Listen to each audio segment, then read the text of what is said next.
Does everybody remember mining Ethereum? Yeah, back in like 2021, well, before it went proof of stake at the end of 2022, that was when these ETH ASIC miners started coming out and getting real popular. So I've been talking with Jasminer about their X16-Q and they sent me one. Well, enough talk, let's open it up and see what all comes with this bad boy. Some documentation plus a antenna and some screws. That's not an American plug, but that's okay. It's a C13 cable. I got a bunch of those. Ooh, a couple of handles. So this is rack mount. A little bit of swag, little keychain, a bottle opener, and some stickers. Boy, they did a really good job packaging this too. Let's just get this out of here the YouTube way.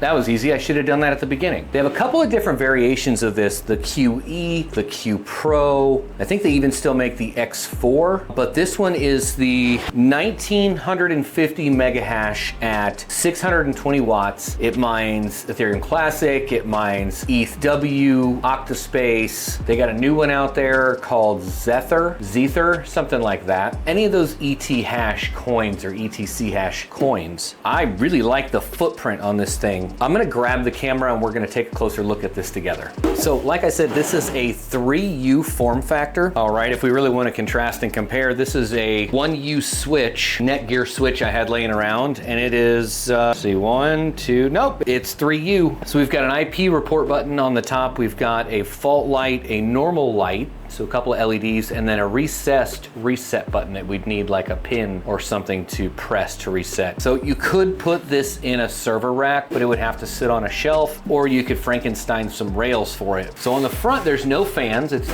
just a grate, and you can see the giant hash board in there with all of the huge heat sinks. On the back, that's where all the action is. So we've got 320 millimeter fans. We've got two, I don't know, 60 millimeter, 80 millimeter fans. They're not 80 mils, are they? Maybe they are. On the power supply itself. Then we've got a C14 plug. We've got an on-off switch. That's nice. You don't see that very often. We've got the antenna port because this is wireless. We also have an RJ45 Ethernet port and an SD card port and a handle on the back. And that's about it for the miner itself, really. So I guess now is about time we'll take this back to the crypto mining shelf that we built not long ago. And we'll plug this in and then jump into the dashboard and see what it's all about. All right, here we go. I got it plugged in. So I just set it down here for now. I didn't want to put it up here where the shelf is. One, I didn't want to take all these down and move them around because they're actively mining. But two, I also didn't want to cut out another piece of the shelf just yet for that. Especially because this is actually going to go upstairs and help heat parts of the house this winter. Let's turn it on and see. I really love this though. The switches, guys, OEMs, take notice. This makes a difference, believe it or not. That is a really nice to have. Let's go see if we can find the IP address and jump into the dashboard. So we've got the Jasminer X16-Q plugged in back near the crypto mining shelf. I'll leave links down in the description on where you can pick one of these up. And if I've got a promo code available, I'll throw that down there as well. And in the pinned comment. 1950 mega hash at 620 watts. I think this is an important part that people don't think about anymore. It's got 8 gigs of memory on board. So why is 8 gigs of memory so important? Well, that's gonna mean that this machine specifically is gonna stay relevant on a lot of these ETH hash coins, of these cryptos, for longer. The entire DAG file needs loaded into the memory of whatever machine you're using to mine the thing. So if you don't have enough memory to hold your DAG file, it's not gonna mine the coin. So this just means it's gonna be relevant in mining these algorithms for longer. It runs on 110 or 240. Well, that's good.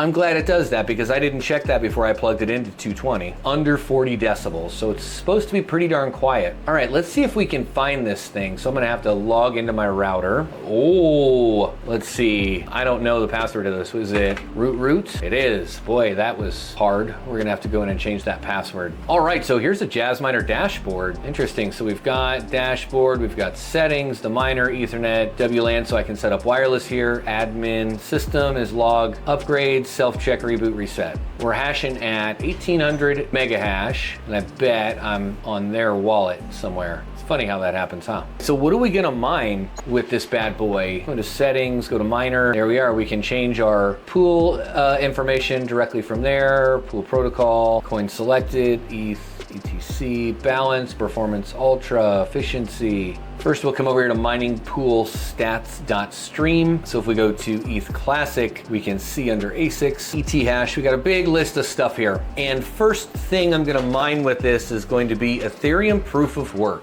Wow, so right now the Ethereum Proof of Work DAG size is over 6 gigs. Any of those 4 gig or even 6 gig cards can't mine that now. That didn't take long. Well, I guess it's been 2 years, hasn't it? Let's jump over here to this. So we're on what to mine? Boy, I haven't looked at this site in a while. We're at 1950 at 620.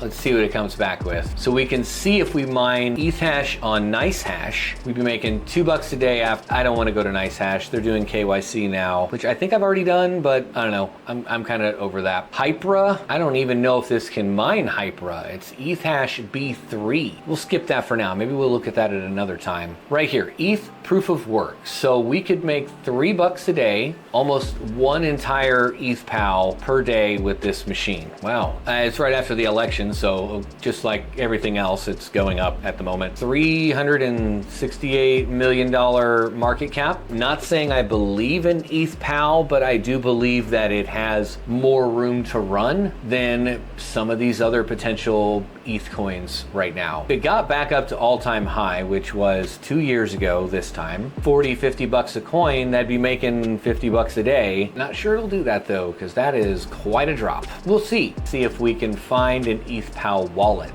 Where would I find that? The next evening. Here we are the next day. It was getting late last night when I was looking for a wallet and trying to get this all completed and whatnot. The thought occurred to me and I went and checked, and guess what? ETHW is on Tangem. I don't know why I didn't look there first. I'm not the only one that was having issues adding the ETHW network back to MetaMask. Apparently it's a thing. So if you don't have a Tangem wallet, I'll leave that link down there as well, plus a promo code that'll save you 10%. So finishing this up, got our Jasminer up and going. I've got my wallet here, and I think we're gonna use 2 miners for mining ETHW. And the reason for that is because it allows for the anonymous mining. I just don't wanna make another account.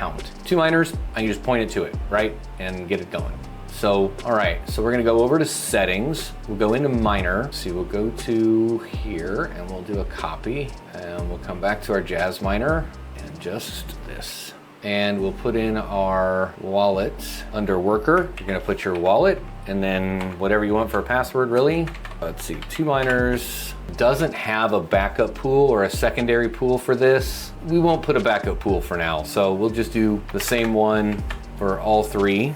And we're gonna check ETH, not ETC, because that's the algorithm that we're using. And for now, we'll start with balance mode and hit submit. We can go back to dashboard and we wait. In the meantime, we can come back over to 2 miners and put in our wallet address and get rid of the... All right, now we can let it load the DAG. We can see it just popped up, less than a minute. Loading the DAG is gonna take a couple of minutes. Really just sit back and wait. While we're waiting for that, we do want to, once it's recognized, we'll come into 2 miners and we will change our payout threshold, because I don't want a 0.1 payout. I'd rather set it to like 10. I learned long ago that if you get a bunch of little payouts throughout, mining, it can lead to troubles with your wallet potentially. And of course, those are all taxable events. Just keep that in mind. Do whatever is best for you and your business or your self. I do like that they have that progress bar there. I know some machines, especially when they were first coming out and being introduced to the market, we just had to sit and wait and not really have any indicator whether it's connecting or loading or doing anything. So I like that they put that in. I think that's important. All right, it shows connected. So if we wanted to, we could come into settings, go back to miner, come back down here and change the work mode from balance to performance, performance ultra, or efficiency. I think for now, just gonna leave it at balance and let it ride. Now that we're here, we can come in to account settings, change our payout value. So I want this to be 10 ETHW. If you need to find your own public IP, there are many sites you can go to find that. The one I like to go to is WTFismyIP.com. That's the Jasminer X16-Q in a nutshell. I am gonna mine ETHW for now. I think I'm gonna stack a little bag of it. Think about it this way. So if you're mining to your Tangent wallet, you can immediately swap that into something that you wanna keep if you don't want ETHW, like Caspa or Solana or whatever it might be. I think for me, for now, I'm just gonna stack a big bag, try to get a couple hundred ETHW and just let them sit. The good thing about this is it's fucking quiet, really quiet. It is stupid quiet and it does spit out some heat, and then I'll put it up in the bedroom, either under the bed or on the dresser or behind the dresser, somewhere that is out of the way but isn't gonna suck up all the dog hair. I'm excited that I got this and I really appreciate Jasminer for sending it over. If you guys are interested, link in the description on where you can get your hands on one of these and check it out for yourself. What do you think about this Jasminer X16-Q? If you made it this far in the video and you learned something today, smash that thumbs up button. It really helps the channel get recommended out to others. And of course, thanks for watching.